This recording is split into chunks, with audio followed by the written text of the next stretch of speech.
Selanjutnya, adik-adik di rumah, kita akan membahas tentang beberapa teknik pembelajaran menulis, beberapa teknik pembelajaran khusus untuk aspek menulis. Jadi, tujuan utama dari teknik pembelajaran aspek menulis ini adalah untuk mengasah kemampuan atau untuk membentuk kemampuan menulis pada peserta didik kita. Jadi menulis di sini adik-adik bukan hanya sekedar menulis, maksudnya menulis huruf, bukan ya. Kalau menulis huruf, kata dan kalimat itu hanya untuk kelas rendah. Tetapi yang dimaksud dengan kemampuan menulis di sini adalah kemampuan menuangkan ide dan gagasan dalam bentuk tulisan secara sistematis pastinya ya. Oke, mari kita bahas bersama tentang teknik pembelajaran khusus untuk aspek menulis ini. Selamat menyimak ya.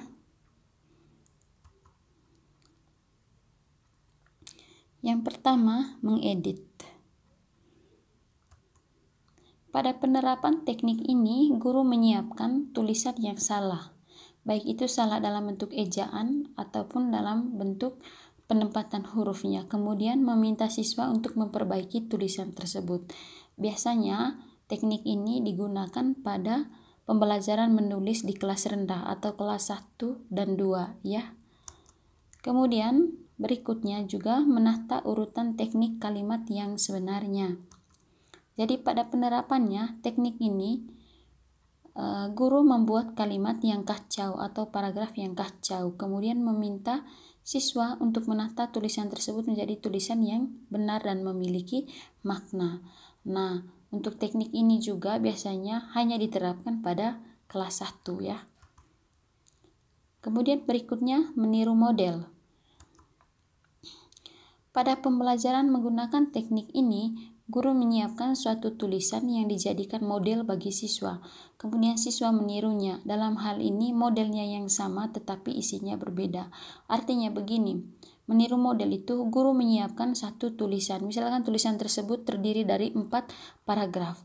Nah, tulisan tersebut menjadi model bagi siswa yang mana siswa juga dituntut untuk menulis apa saja yang terdiri dari 4 paragraf.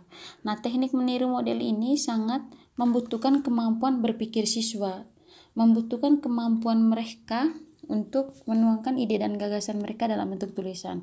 Jadi biasanya teknik ini diterapkan di kelas tinggi. Kemudian menulis kata dengan gambar berseri atau menulis kalimat dengan gambar berseri. Pada penerapannya, teknik ini dilakukan dengan menyiapkan gambar berseri, lalu siswa menulis berdasarkan urutan gambar berseri yang disiapkan guru. Kemudian, mengembangkan kata kunci. Pada penerapannya, guru menyiapkan satu kata kunci yang bersifat umum, kemudian meminta siswa untuk mengembangkan kata kunci tersebut menggunakan bahasa siswa sendiri. Nah, mengembangkan kata kunci ini cukup sulit, karena ini khusus untuk diterapkan di kelas tinggi, biasanya kelas 5 dan 6. Jadi pada penerapannya siswa diminta untuk menulis tulisan atau membuat tulisan dengan satu kata kunci. Misalnya begini, guru menentukan kata kuncinya yaitu liburan. Jadi siswa diminta untuk membuat tulisan bertema liburan. Seperti itu. Jadi siswa dituntut untuk menuangkan ide dan gagasan mereka tentang hal-hal yang berhubungan dengan kegiatan liburan. Begitu ya. Kemudian berikutnya, menulis berdasarkan foto. Nah, pada penerapannya teknik ini disiapkan sebuah foto. Lalu guru menyiapkan sebuah foto, kemudian meminta siswa mendeskripsikan, menjelaskan atau menggambarkannya apa yang dipikirkannya selama memperhatikan foto yang disiapkan guru tersebut. Jadi di sini juga teknik menulis berdasarkan foto ini bisa diterapkan di kelas rendah, bisa juga di kelas tinggi, akan tetapi tingkatannya berbeda yang pasti ya. Kalau di kelas rendah, fotonya itu yang pasti foto yang lebih mudah untuk diamati siswa dan mudah juga untuk dicerna, sehingga siswa dapat menulis apa yang mereka lihat atau apa yang mereka amati pada foto tersebut. Sedangkan kalau di foto yang disiapkan untuk pembelajaran di kelas tinggi, saya pikir lukisan atau foto yang sifatnya kompleks. Artinya berdasarkan foto tersebut siswa bisa berpikir banyak hal, sehingga nanti mereka juga akan bisa menulis banyak hal pada tulisannya gitu. Jadi usahakan melalui teknik-teknik ini kemampuan menulis siswa itu dapat diasah, kemampuan mereka itu dapat dibentuk ya, sehingga nanti hal yang membuat mereka punya kemampuan menulis dibentuk itu adalah kalau kosakata mereka banyak. Kosakata itu dapat dari mana? Kalau mereka memiliki kemampuan membaca. Seperti itu. Jadi antara beberapa aspek keterampilan berbahasa itu saling berkaitan satu dengan lainnya. Yang lainnya juga saling mempengaruhi satu dengan yang lainnya. Siswa bisa menulis apabila dia banyak membaca ya. Karena melalui kegiatan membaca dia menguasai banyak kosakata sehingga dia bisa menulis. Begitu, itu teknik menulis berdasarkan foto. Kemudian teknik meringkas. Pada penerapannya, siswa diminta meringkas isi bacaan yang disiapkan guru. Nah, pada teknik meringkasnya seperti yang saya jelaskan tadi itu, ini juga bagus. Siswa menyiapkan satu bacaan ya. Siswa menyiapkan satu bacaan, kemudian guru yang menyiapkan satu bacaan, kemudian meminta siswa untuk meringkas bacaan tersebut bila perlu menggunakan bahasa siswa sendiri. Kemudian berikutnya parafrase.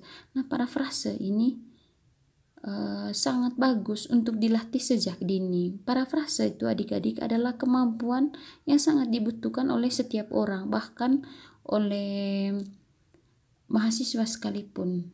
Nah, kalau parafrase itu, mari kita lihat pada penerapannya, siswa diminta untuk mengungkapkan kembali isi bacaan melalui kegiatan menulis. Siswa menyusun tulisan dengan bahasa siswa namun tanpa mengubah makna bacaan aslinya. Parafrase memberi kemungkinan kepada siswa untuk memberi penekanan yang berlainan dengan tulisan asli. Parafrase berarti juga cara ekspresi tambahan. Nah, parafrase ini adik-adik pada intinya begini. Parafrase itu kita membaca satu bacaan. Nah, kalau kita sudah memahami bacaan tersebut, kita membahasakan bacaan tersebut dengan bahasa yang lain tetapi maknanya tetap sama.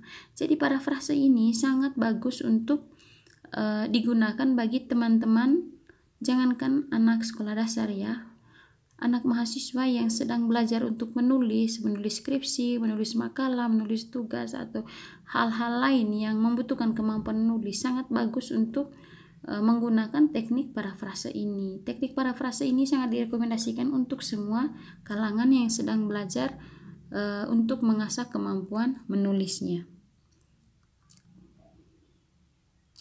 Oke, adik-adik di rumah, itu dia materi tentang beberapa teknik untuk mengasah kemampuan menulis pada peserta didik kita. Jadi saya juga sudah siapkan tugas 6 ya. Semoga materi yang sudah saya jelaskan tadi bermanfaat bagi kalian. Terima kasih.